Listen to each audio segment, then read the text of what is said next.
इधर असम में एक से ज्यादा शादी करना अब अपराध होगा।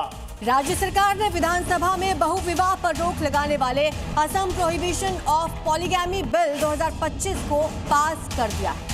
इस नए बिल के मुताबिक अगर कोई युवक पहले से शादीशुदा होते हुए दूसरी शादी करता है या उसकी पिछली शादी कानूनी रूप से खत्म नहीं हुई है तो ये अपराध माना जाएगा। साथ ही इसकी सजा 7 साल तक की जेल और जुर्माना रहेगा। निकाय चुनाव लड़ने पर भी रोक लग जाएगी। असम विधानसभा में ये बिल पास हो चुका है।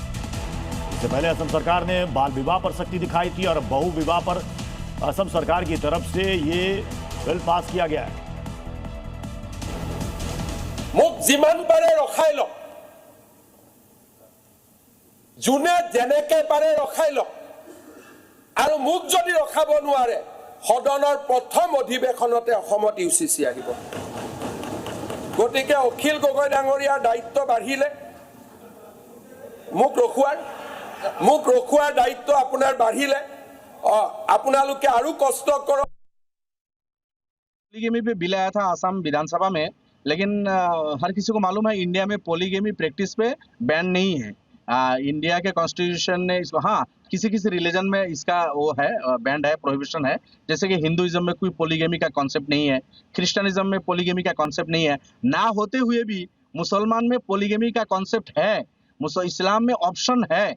अगर मतलब किसी खास सर्कमस्टेंसेस में किसी को जरूरत पड़ी तो दूसरी शादी कर सकता है। इस नए बिल के मुताबिक अगर कोई व्यक्ति पहले से शादीशुदा होते हुए दूसरी शादी करता है या उसकी पिछली शादी कानूनी रूप से खत्म नहीं हुई है तो ये अपराध माना जाएगा। इसकी सजा 7 साल तक की जेल और जुर्माना है। साथ ही पीड़ित को 1,40,000 रुपए मुआवजा देने का भी प्रावधान है। और अगर कोई व्यक्ति अपनी मौजूदा शादी को 7 साल तक की जेल और जुर्माना है, साथ ही पीड़ित को 1,40,000 रुपए मुआवजा देने का भी प्रावधान है। और अगर कोई व्यक्ति अपनी मौजूदा शादी को छिपाकर दूसरी शादी करता है तो उसे 10 साल तक जेल और जुर्माना की सजा हो सकती है। अपराध दोहराने पर हर बार सजा दोगुनी होगी। ये कानून 6ठे शेड्यूल क्षेत्रों और शेड्यूल्ड ट्राइब वर्ग पर लागू नहीं होगा। बिल पर चर्चा के दौरान मुख्यमंत्री ने विपक्षी दलों से अपने संशोधन प्रस्ताव वापस लेने की अपील की। अगली खबर का रुख करेंगे। यूपी के वाराणसी में मुस्लिम युवक ने नाम बदलकर हिंदू लड़की को फंसाया और लड़की के साथ कई बार दुष्कर्म किया। तो ऐसे आरोप लग रहे हैं। आपको बता दें कि लड़की के साथ दुष्कर्म करने का आरोप लगा है। मुस्लिम युवक नसीम ने पहचान छिपाकर हिंदू लड़की को प्रेम जाल में फंसाया और फिर उसे एक अज्ञात स्थान पर रखा, जहां उसने निकाह कर लिया। विरोध करने पर आरोपी ने उसके साथ मारपीट की और बार बार धर्म परिवर्तन के लिए दबाव बनाया। यह भी बताया जा रहा है कि नसीम ने कई बार उसके साथ जबरन दुष्कर्म किया, जिससे वो गर्भवती हो गई।